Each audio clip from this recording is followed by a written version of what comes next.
आज हम लोग लेक्चर 3 स्टार्ट करते हैं मॉडर्न हिस्ट्री का। जो लेक्चर 3 है बहुत ही इंपॉर्टेंट है और इसमें आज हम लोग इस एरिया से हमेशा आप बिहार के बीपीएससी में देखेंगे कि प्रश्न पूछे जाते हैं। Brief outline of the course है कि आज स्वदेशी मूवमेंट बिहार में कैसे प्रोग्रेस करता है उसको कवर करेंगे। रिवॉल्यूशनरी नेशनलिज्म बिहार में कैसे हुआ, क्या हुआ, कहाँ पर हुआ, इसको देखेंगे। और फॉर्मेशन ऑफ बिहार देखेंगे जो कि बहुत ही इंपॉर्टेंट है और हर साल इस एरिया से प्रश्न पूछे जाते हैं। पहले हम लोग स्वदेशी मूवमेंट को स्टार्ट करते हैं कि स्वदेशी मूवमेंट कैसे होता है, क्या होता है। आपको पहली बात पता होना चाहिए कि जो स्वदेशी मूवमेंट है वो अंग्रेजों को द्वारा डिवाइड एंड रूल की पॉलिसी को फॉलो करने के लिए किया गया है। डिवाइड एंड रूल पॉलिसी का एक क्लासिक एग्जांपल स्वदेशी मूवमेंट आपको दिखता है। स्वदेशी मूवमेंट में होता क्या है? स्वदेशी मूवमेंट एक एंटी पार्टीशन मूवमेंट के रूप में स्टार्ट होता है। कौन इसको स्टार्ट करते हैं? जो देश के मॉडरेट लीडर्स हैं वो स्टार्ट करते हैं।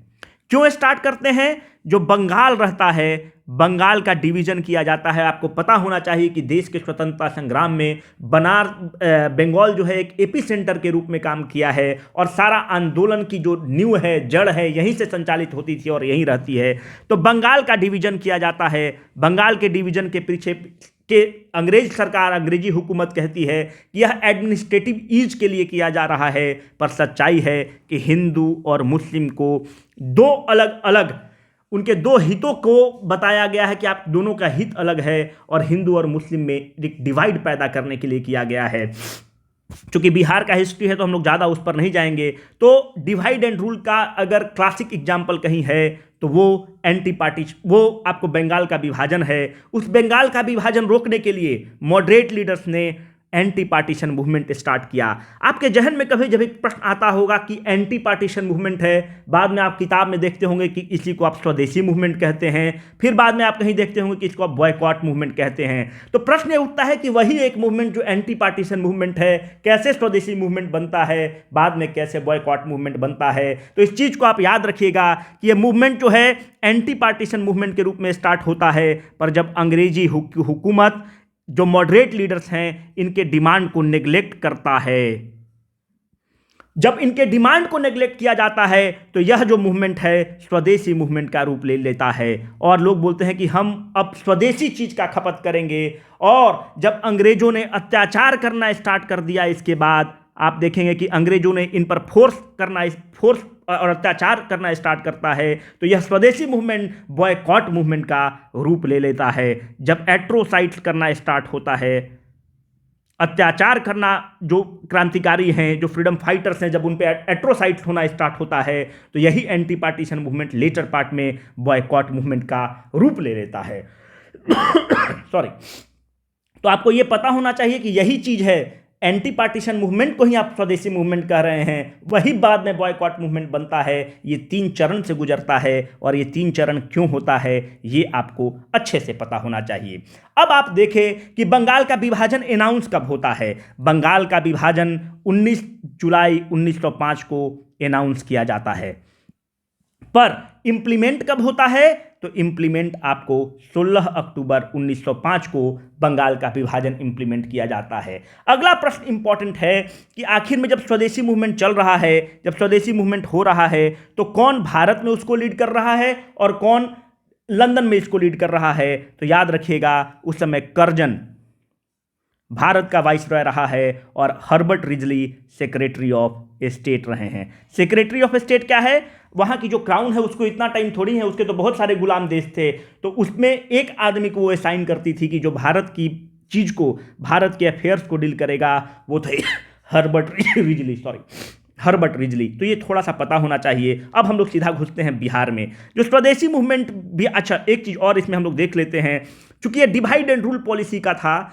डिवाइड एंड रूल पॉलिसी का एक क्लासिक उदाहरण है। तो टैगोर ने कहा कि तुम डिवाइड एंड रूल करना चाहते हो तो भारत में हम लोग उस दिन को, जिस दिन डिवीज़न ऑफ बंगाल होता है, उसको राखी दिवस के रूप में मनाएंगे। क्यों? हिंदू और मुस्लिम एक दूसरे के कलाई पर राखी बांधेंगे। ये टैगोर का आइडिया था। अब यहाँ से इंपॉर्टेंट है कि बिहार में राखी दिवस कहाँ मनाया गया। याद रखिए, बिहार में राखी दिवस दरभंगा में मनाया गया। हमने पिछले लेक्चर्स में बताया है कि दरभंगा बहुत एक इंपॉर्टेंट सेंटर रहा है शुरू वाले एरा में, इसलिए इंपॉर्टेंट सेंटर रहा है कि it is because of its proximity ये बंगाल के नज़दीक रहा है। तो बंगाल के अगर आप लोकेशन देखेंगे तो दरभंगा बंगाल के नज़दीक है, जब उसके नज़दीक है तो वहाँ से इन्फ्लुएंस्ड रहा है।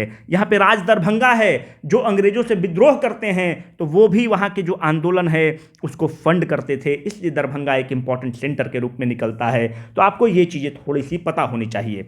अब आप देखें कि बिहार को लीड कौन कर रहा है। स्वदेशी मूवमेंट बंगाल में जब चल रहा है तो बिहार में जो उसको लीड करने की जिसको जिम्मेवारी दी गई थी उनका नाम है सतीश चंद्र चक्रवर्ती। सतीश चंद्र चक्रवर्ती उसको लीड कर रहे हैं बिहार में। और याद रखिएगा कि बिहार में 1900 बहुत सारे फिर इंस्टीट्यूशंस बनना स्टार्ट होते हैं। तो उस इंस्टीट्यूशन में आप देखेंगे कि 1904 में जब आप देवघर में आप जाते हैं तो देवघर में एक गोल्डन लीग का स्थापना होता है। आपके जहन में आ रहा होगा कि स्वदेशी मूवमेंट तो 1905 में है, उसके पहले देवघर में 1904 में। उस समय देवघर, याद रखिएगा कि देवघर एक बहुत इंपॉर्टेंट सेंटर रहा है। हम आगे भी पढ़ेंगे कि देवघर में आप देखेंगे तो 1857 की क्रांति की बिहार में जो नींव रखी गई थी वह देवघर की रोहिणी विलेज में रखी गई थी। आप बाद में देखेंगे कि देवघर में आप गणेश देवस्कर, हम आगे उसको लेते हैं, वो एक देवघर एक बहुत इंपॉर्टेंट सेंटर रहा है रिवॉल्यूशनरी नेशनलिज्म का और 57 की क्रांति का। और सॉरी, तो देवघर में 1904 में ही गोल्डन लीग की स्थापना कर दी गई थी। और यह गोल्डन लीग का काम क्या था? यह स्वदेशी को प्रोपोगेट करता था कि स्वदेशी चीज का यूज करिए, और स्वदेशी को करता था। याद रखिए, स्वदेशी का जो प्रचलन है देवघर में पहले ही 1905 से पहले ही स्टार्ट हो चुका था। फिर आप देखते हैं कि 1906 में आप आते हैं तो बाबा जी ठाकुरदास जो हैं पटना में रामकृष्ण मिशन की स्थापना करते हैं। क्यों करते हैं? रामकृष्ण मिशन से राष्ट्रवाद, नेशनल रामकृष्ण मिशन की स्थापना होगी। और क्यों किया जाएगा? नेशनलिज्म के लिए, शिक्षा के लिए, शिक्षा का प्रसार के लिए। तो इस तरह से आप देखेंगे कि बिहार में ये मेजर डेवलपमेंट होना स्टार्ट करते हैं। और एक चीज़ और बहुत इंपॉर्टेंट है, जब बिहार में मेजर डेवलपमेंट को देखेंगे तो ये हैं हमारे सुरेंद्र नाथ बनर्जी। इनको आप कभी कभी अगर मेन हिस्ट्री पढ़ेंगे तो उसमें इनको सरेंडर नॉट बनर्जी भी कहा गया है, क्योंकि ये IAS की परीक्षा को क्वालिफाई करते हैं और अंग्रेजों द्वारा इनको प्रताड़ित कर बिना मतलब का नुक्स निकाल कर इनको हटाया जाता है। ये सुरेंद्र नाथ बनर्जी 1906 में स्वदेशी मूवमेंट के दरमियान उसको स्वदेशी का बढ़ावा देने के लिए मुंगेर का विजिट करते हैं। याद रखिएगा, उस समय का सुरेंद्र नाथ बनर्जी बहुत बड़ा नाम है। सुरेंद्र नाथ बनर्जी इसलिए भी बड़े नाम हैं कि यही सुरेंद्र नाथ बनर्जी हैं जो इंडियन नेशन एसोसिएशन, जो नेशनल हिस्ट्री का पार्ट पढ़ेंगे, उसके फाउंडर हैं। इंडियन नेशनल एसोसिएशन के फाउंडर हैं। तो इतना हम लोग के लिए काफ़ी होगा। अब आप ध्यान से देखिए, आपको एक दरभंगा वाला पता होना चाहिए। इंडियन नेशन सुरेंद्र नाथ बनर्जी 1906 में आते हैं। देवघर वाला बहुत इंपॉर्टेंट है, ये बहुत इंपॉर्टेंट है, इस पर प्रश्न BPSC पूछ चुका है, हम लोग और डिटेल में पढ़ लिए हैं। बाबा जी ठाकुरदास वाला भी बहुत इंपॉर्टेंट है, इसको आप तैयार रखिएगा। अब आप ध्यान में देखिए, 1906 तक तो हम पहुँच गए हैं। अब नेशनल लेवल पर आप देखिए तो 1907 में अगर आप पहुंचते हैं तो आप पाते हैं कि 1907 में क्या हो रखा है? सूरत स्प्लिट हो रखा है। 1907 में जो सूरत स्प्लिट हो रखा है उसमें होता बेसिकली क्या है? मॉडरेट्स और एक्सट्रीमिस्ट, गरम दल और नरम दल अलग हो जाते हैं, दोनों अलग हो जाते हैं। कहते हैं कि हम लोगों का रास्ता अब अलग रहेगा। तो इसकी सूरत स्प्लिट का थोड़ा सा आप देख ले कि जब सूरत स्प्लिट होता है तो उस समय कांग्रेस का अध्यक्ष कौन रहता है? तो रसबिहारी घोष रहते हैं। ठीक है, रसबिहारी घोष रहेंगे, उसकी अध्यक्षता करेंगे सूरत स्प्लिट का। और यहां पे आप देखें कि मॉडरेट और एक्सट्रीमिस्ट अलग अलग हो जाएंगे। सॉरी। और ये बहुत अब इंपॉर्टेंट होगा। अब आप चीज़ों को परिप्रेक्ष्य में समझना स्टार्ट करेंगे, चीज़ों को कोरिलेट करना स्टार्ट करें। जब मॉडरेट क्या कह रहा है कि हमें शांति रूप से आज़ादी चाहिए, एक्सट्रीमिस्ट अब क्या कह रहा है कि अब हम बंदूक की दम पर लेंगे। अब आप आगे आप ये पाएंगे, एक मैं टर्म यूज करूंगा, अनुशीलन समिति। हो सकता है कि आपको पता हो, पर दोनों में अंतर समझना बहुत ही बारीक अंतर है। बहुत लोग को ये नहीं पता है कि एक्सट्रीमिस्ट और अनुशीलन समिति में क्या अंतर है। तो याद रखिएगा, जो एक्सट्रीमिस्ट के नेता हैं ये कुछ नहीं हैं, ये थिंक टैंक हैं। और उसी विचारधारा को इंप्लीमेंट करने वाला जो विंग है वो है अनुशीलन समिति। अगर आप उदाहरण के तौर पर देखें तो आप एक आरएसएस है और एक भारतीय जनता पार्टी है। आरएसएस क्या है? आरएसएस एक विचारधारा को फॉलो करता है, एक आइडियोलॉजी को फॉलो करता है, वह राजनीति में नहीं है। इस आइडियोलॉजी को इंप्लीमेंट कौन करता है? बीजेपी इंप्लीमेंट करता है, इंप्लीमेंट करता है। उसी तरह से एक्सट्रीमिस्ट का आइडियोलॉजी है कि हम लोग अपनी ताकत के बलबूते अंग्रेजों को खदेड़ेंगे, और उसको इंप्लीमेंट कौन करेगा?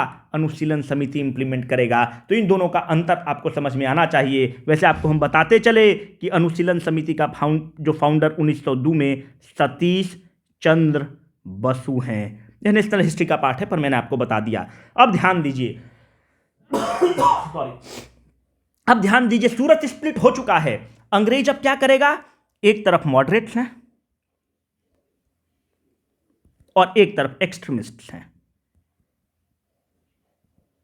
ठीक है, जब मॉडरेट और एक्सट्रीमिस्ट हैं, अब अंग्रेज क्या करेगा कि मॉडरेट को भी खुश करना है और एक्सट्रीमिस्ट को यहां क्या करना है? अब एक्सट्रीमिस्ट अपनी ताकत दिखाना स्टार्ट करेंगे कि भाई अब देखो हम अपनी कुछ ताकत दिखाएंगे। मॉडरेट को खुश करने के लिए अंग्रेज क्या करेगा? ये तो बोल रहे हैं कि हमको नॉन वायलेंट तरीका से आजादी चाहिए। यहां पर आप देखेंगे कि गवर्नमेंट ऑफ इंडिया एक्ट 1909 लेके आएगा।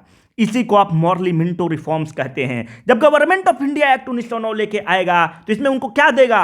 एक लॉलीपॉप के रूप में अंग्रेज देगा और कहेगा कि अब आप इलेक्शन में पार्ट लीजिएगा। वो इलेक्शन जो रहेगा इनडायरेक्ट इलेक्शन रहेगा, पर मॉडरेट को यहां पे अंग्रेज शांत कर देगा। अब एक्सट्रीमिस्ट को अपनी ताकत दिखानी होगी कि अब हम अपनी ताकत से तुमसे आज़ादी लेंगे। तो एक्सट्रीमिस्ट इसी समय एक बहुत बड़ा कांड करते हैं, और वो कांड अपने बिहार में होता है। उस कांड का नाम है मुजफ्फरपुर बॉम्ब केस। ये उसके पीछे का बैकग्राउंड है। 6 में सूरत स्प्लिट हो चुका है, 7 में अब सूरत स्प्लिट 7 में हुआ। अपनी ताकत एक्सट्रीमिस्ट दिखाएंगे और एक्सट्रीमिस्ट ताकत बिहार के मुजफ्फरपुर में दिखाते हैं। और याद रखिए, हमारे एग्जाम के लिए बहुत इंपॉर्टेंट है, क्योंकि अपना मुजफ्फरपुर बिहार में है। अब देखिए मुजफ्फरपुर बॉम्ब केस में होता क्या है। जब मुजफ्फरपुर बॉम्ब केस को आप देखेंगे तो मुजफ्फरपुर बॉम्ब केस 30 अप्रैल 1908 को 2 योद्धाओं के द्वारा घटित घटना है। उन योद्धाओं का नाम है खुदीराम बोस और दूसरा बड़ा नाम है प्रफुल्ल चाकी। और ये दोनों बहुत बड़े नाम हैं, और क्रांतिकारी इतिहास में इनकी जितनी प्रशंसा की जाए वो कम है। होता क्या है मुजफ्फरपुर बॉम्ब केस में? यहां पर एक आदमी है, उस आदमी का नाम है किंग्सफोर्ड, जज है। उस आदमी का नाम है किंग्सफोर्ड। ये जो जज है ये इतना बायस्ड आदमी है कि अगर कोई काम एक अंग्रेज कर रहा है और एक इंडियन कर रहा है तो इंडियन वाले को फांसी दे देगा, अंग्रेज को बरी कर देगा। जो पॉलिटिकल प्रिजनर है उसको काला पानी का सजा दे देगा बिना मतलब का। तो ये बहुत ही बायस्ड जजमेंट देता था। अब एक्सट्रीमिस्ट को दिखाना है कि हम अंग्रेज को चैलेंज करेंगे। वो क्या कहते हैं कि वो डिसाइड करते हैं कि किंग्सफोर्ड की हम लोग हत्या करेंगे। कैसे किंग्सफोर्ड की हत्या करेंगे? तो हम बॉम्ब उन पर देंगे। वो बग्घी से जा रहे थे, पर दिक्कत क्या होता है कि जब बॉम्ब फेंकने जाते हैं तो गलती से कन्फ्यूजन हो जाता है। ढेर सारी बग्घियाँ चल रही होती हैं, गाड़ियाँ चल रही होती हैं। बम फेंकना था, किंग्सफोर्ड इसमें जा रहा था, इसके पीछे एक गाड़ी चल रही थी। बॉम्ब इस पर फेंकना था, खुदीराम बोस और प्रफुल्ल चाकी कन्फ्यूज हो जाते हैं और बॉम्ब इस वाली बग्घी पर फेंक देते हैं। तो मरना था किंग्सफोर्ड को, मर गया कोई और जो व्यक्ति मरा वो बहुत ही हिंदुस्तान के क्रांतिकारियों का हितैषी था और वो बहुत बड़ा वकील भी था। उस आदमी का नाम है पिंगले किनेडी। ठीक है, तो पिंगले किनेडी की वाइफ मर जाती हैं और इनकी बेटी मर जाती है। दोनों मर जाते हैं। याद रखिए कि इससे इतने आहत होते हैं कि प्रफुल्ल चाकी हैं बहुत आहत होते हैं और प्रफुल्ल चाकी खुद का सुसाइड कर लेते हैं। इतने दुखी हो जाते हैं कि सुसाइड कर लेते हैं और खुदीराम बोस को फांसी लगती है और फांसी पर चढ़ते हैं 11 अगस्त 1908 को। ये जो मुजफ्फरपुर बॉम्ब केस है, इसकी जो बहादुरी इन योद्धाओं ने दिखाई थी, ठीक है उसमें कुछ मिस्टेक हुआ, पर पहली बार किसी ने अंग्रेजों को चैलेंज किया और जो उस चैलेंज की उसकी प्रशंसा जो है शांति स्वरूप नारायण ने अपनी एक पत्रिका लिखते थे। उस पत्रिका का नाम था स्वराज। इन योद्धाओं की बहादुरी की चर्चा की स्वराज पत्रिका में, और फिर इन पर फाइन किया गया और फिर इनको जेल में भी डाला गया। तो ये मुजफ्फरपुर बॉम्ब केस की पूरी घटना है। चूंकि अभी हम रिवॉल्यूशनरी नेशनलिज्म पढ़ रहे हैं तो थोड़ा सा और आपको बताते चले। यहाँ पर देवघर हमेशा से एक बहुत इंपॉर्टेंट सेंटर रहा है।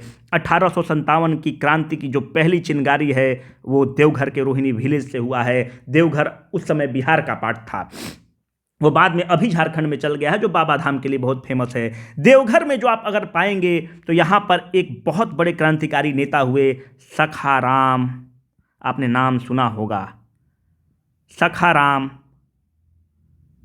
गणेश देउस्कर।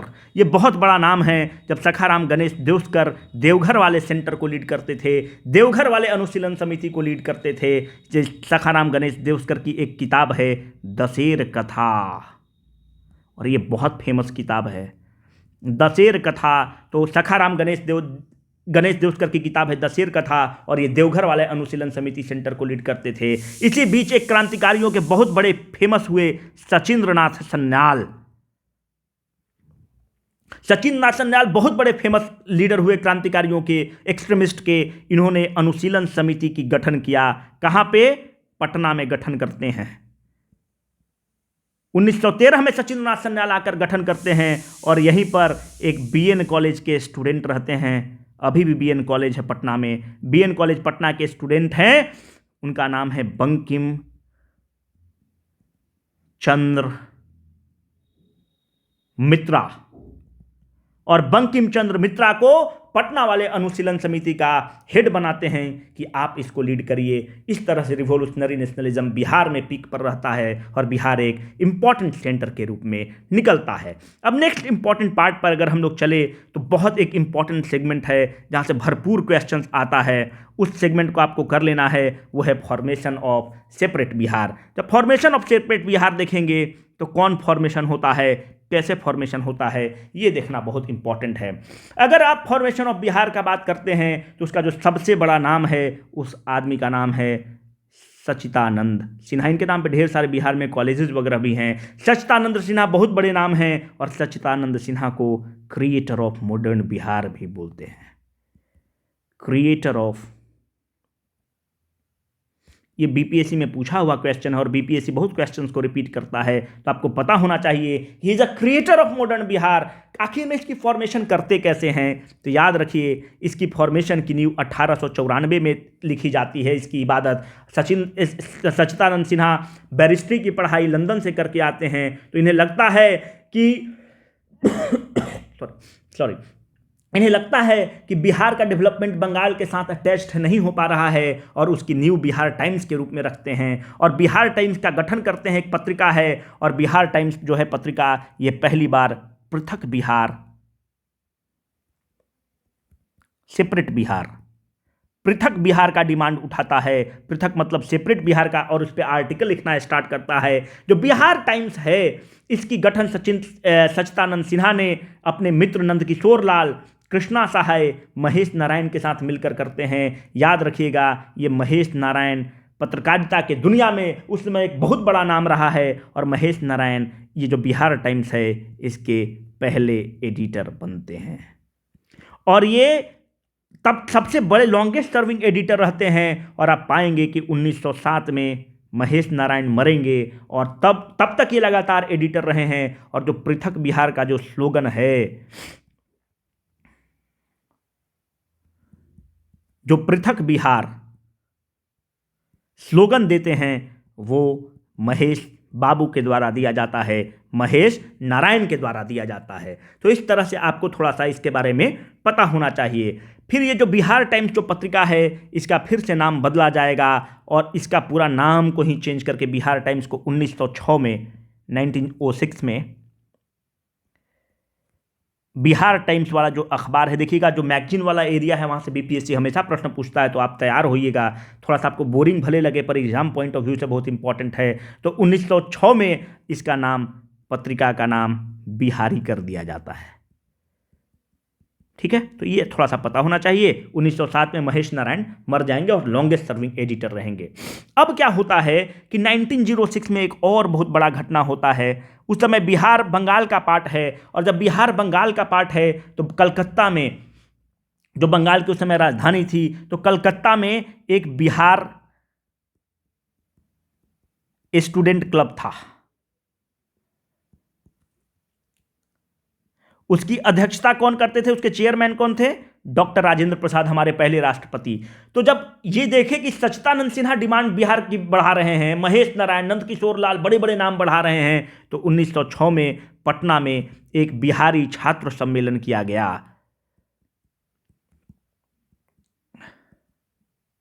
बिहारी छात्र सम्मेलन किया गया। कहां पर किया गया? पटना में। कौन कौन किए? राजेंद्र प्रसाद, सच्चिदानंद सिन्हा, एक और बहुत बड़ा नाम है मजहरुल हक। इनके बारे में हम लोग डिटेल में पढ़ेंगे, बहुत बड़ा नाम है मजहरुल हक। तो इस तरह के लोगों ने मिलके एक पटना में बिहारी छात्र सम्मेलन करते हैं, और यहाँ से जो सेपरेट बिहार है, मांग है, वो स्टूडेंट के द्वारा बहुत ही तीव्र रूप से उठकर सामने आती है। तो ये हमारा बैकग्राउंड हो गया। फिर आप पाते हैं कि जो बिहार का जो फॉर्मेशन है, फाइनल बिहार का फॉर्मेशन 22 मार्च 1912 को बिहार जो है बंगाल से अलग होता है, और बिहार उड़ीसा साथ में मिलके बाहर होते हैं, और उसका कैपिटल पटना को बनाया जाता है, बिहार उड़ीसा कंबाइंड को। लेकिन इसका जो नोटिफिकेशन है, वो दिसंबर 12, 1911 इस समय इसका नोटिफिकेशन कर दिया जाता है। और हम लोग याद रखिएगा कि जो बिहार जो फॉर्मेशन जो बना है, this is nothing but it is the outcome of third Delhi दरबार। कैसे है वो हम आपको बताते हैं। 22 मार्च 1912 को बिहार अलग होगा, और आप देखेंगे कि 1 अप्रैल 1936 को बिहार से एक और पार्ट टूटेगा, वो है उड़ीसा। और 15 नवंबर 2000 को बिहार का फिर से एक डिवीजन होगा, और बिहार से झारखंड राज्य का गठन हो जाएगा, और ये 28वां राज्य के रूप में देश में आ जाएगा। तो बिहार इज द आउटकम। हाँ, याद रखिएगा कि 22 मार्च 1912 अपना जो डेट है, 22 मार्च 1922 मार्च है। 22 मार्च वो डेट है जब बिहार अलग बनता है, ना ही कि उड़ीसा वाला या और ये वाला। याद रखिएगा 22 मार्च 1912। जो 1936 में बनता है Orissa is the outcome of government of India act 1935। This Jharkhand is the outcome of Bihar reorganisation act. होता क्या है, जब बिहार का सेपरेट मांग उठता है तो देश में 3 दिल्ली दरबार होते हैं।